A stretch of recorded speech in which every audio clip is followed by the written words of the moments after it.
संवत 2079 की सभी मित्रों को हार्दिक शुभकामनाएं। गुरु के एसबी यूट्यूब चैनल की ओर से हिंदू नववर्ष की सभी मित्रों को हार्दिक शुभकामनाएं। हिंदू नववर्ष चैत्र माह से प्रारंभ होता है, जिसे गुड़ी पावड़ा के नाम से भी जाना जाता है, युगाड़ी भी कहते हैं, उगाड़ी। और नव संवत्सर पड़वो, युगादि, नवरेह, चेटीचंड, विशु, वैसाखी, चित्रय, तिरुविजा, सजीबू, नोगमा, पानबा या मेईतेई, चेरा ओबा के नाम से भी जाना जाता है। तो गुरु के एसबी यूट्यूब चैनल की ओर से सभी मित्रों को नव संवत्सर की हार्दिक शुभकामनाएं। और हिंदू नववर्ष प्रारंभ हो रहा है कल से, तो सभी को चैत्र शुक्ल प्रतिपदा की भी अग्रिम हार्दिक शुभकामनाएं। इस बार हिंदू नववर्ष 2 अप्रैल यानी कि कल 2022 शनिवार को शुरू हो रहा है। हिंदू पंचांग या कैलेंडर के अनुसार नववर्ष की शुरुआत चैत्र माह के शुक्ल पक्ष की प्रतिपदा तिथि से होती है। इसी दिन से बसंत नवरात्रि का प्रारंभ भी होता है। इस बार जो हिंदू नववर्ष हमारा है 2079 मनाया जाएगा। तो बने रहेगा गुरु के एसबी यूट्यूब चैनल से। लाइक, शेयर और सब्सक्राइब करना ना भूलिएगा। हर हर महादेव।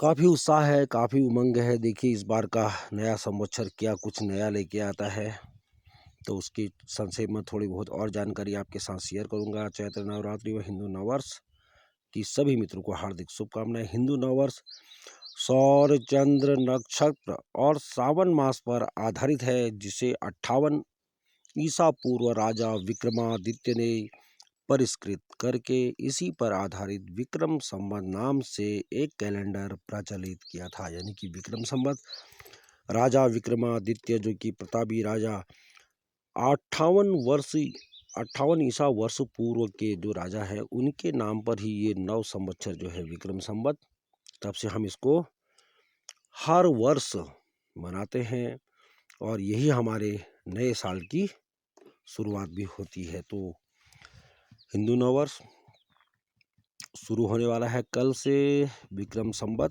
2079।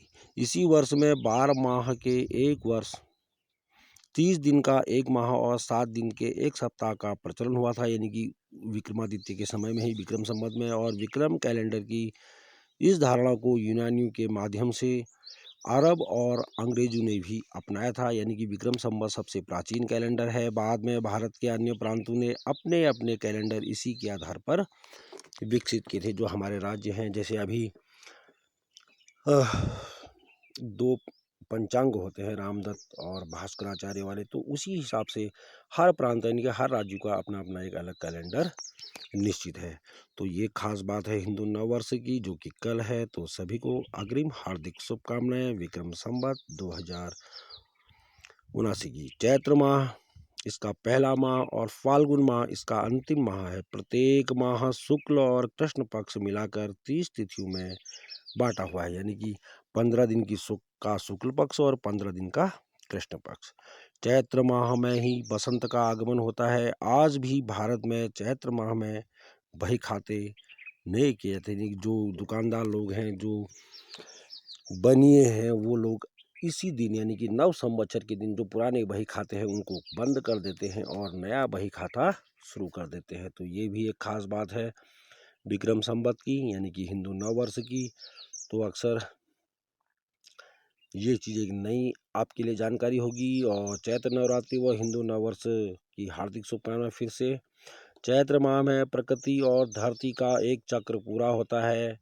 धरती के अपनी धुरी पर घूमने और धरती के सूर्य का एक चक्कर लगा ले के बाद जब दूसरा चक्र प्रारंभ होता है, असल में वही नववर्ष होता है। यानी कि इस समय जो धरती है वो पूरा सूरज का एक चक्कर पूरा कर चुकी होती है और एक नए सिरे से जीवन की शुरुआत होती है और बसंत की बहार भी होती है।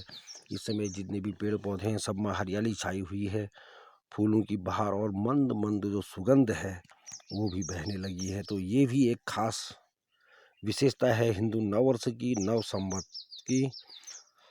तो बने रहेगा गुरु के एसबी यूट्यूब चैनल के साथ। और हिंदू नववर्ष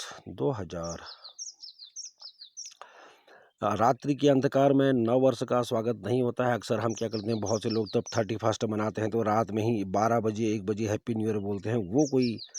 वो तरीका नहीं है। तो नया वर्ष जो है सूरज की पहली किरण का स्वागत करके मनाया जाता है। जैसे ही सूरज निकलता है और हिंदू नव वर्ष सूर्योदय से प्रारंभ हो, जैसे ही सूर्य निकलता है शुरू हो जाता है। प्रत्येक दिवस का प्रारंभ सूर्योदय से होता है और अगले सूर्योदय तक यह चलता है। सूर्यास्त को दिन और रात का संधि काल माना जाता है, यानी कि सूर्यास्त के समय दिन और रात का संधि, यानी कि वहाँ पर दिन और रात का मिलन होता है, जो कि सूर्यास्त का समय होता है। तो ये भी हिंदू वर्ष की खास विशेषता है, यानी कि 31st से ज़्यादा बेस्ट है। यानी कि अंग्रेज लोग जो मनाते हैं तो 31 तारीख की शाम को 12 बजे, तो हम लोग मनाते हैं सूरज की पहली किरण के साथ। सभी कैलेंडर या गणनाएं पंचांग पर आधारित हैं। पंचांग यानी कि जिसके 5 अंग होते हैं, यानी कि तिथि, नक्षत्र, योग, करण, वार, यानी कि सप्ताह के 7 दिनों के नाम। भारत में प्रचलित श्री कृष्ण संवत, विक्रम संवत और शक संवत सभी उक्त काल गणना और पंचांग पर ही आधारित है। तो कहीं न कहीं जो हिंदू नव वर्ष है वो सभी के लिए एक नया संकेत लाता है। वास्तव में जो सबसे प्राचीन जो कैलेंडर है वो शक संवत, विक्रम संवत वाला जो हमारा कैलेंडर है वही सबसे प्राचीन कैलेंडर है। तो उसी के अनुसार यानी कि नव वर्ष मनाने का सबसे उत्तम जो तिथि है वो है नव संवत्सर, यानी कि शुक्ल प्रतिपदा। चैत्र शुक्ल प्रतिपदा 2 अप्रैल को हिंदू नव वर्ष विक्रम संवत 2079 का आरंभ होगा। इस बार संवत्सर का जो नाम रहेगा ना वो नल, और नव संवत्सर के राजा होंगे शनि और मंत्री गुरुदेव बृहस्पति होंगे। ज्योतिषाचार्यों के अनुसार जिस वार को नव संवत्सर का आरंभ होता है उस वार का अधिपति ग्रह वर्ष का राजा कहलाता है। इस बार शनिवार के दिन हिंदू नव वर्ष का आरंभ हो रहा है, इसलिए संवत्सर के राजा शनि होंगे। यानी कि इस बार जो नव संवत्सर है जिसका नाम है नल और उसके राजा हैं शनिदेव, न्याय के देवता। तो इस बार जिनके साथ अन्याय हुआ है तो निश्चित ही उनके साथ न्याय होगा। तो बने रहिएगा गुरु के एसबी यूट्यूब चैनल के साथ। लाइक, शेयर और सब्सक्राइब करना ना भूलिएगा। धन्यवाद। फिर से हार्दिक शुभकामनाएं।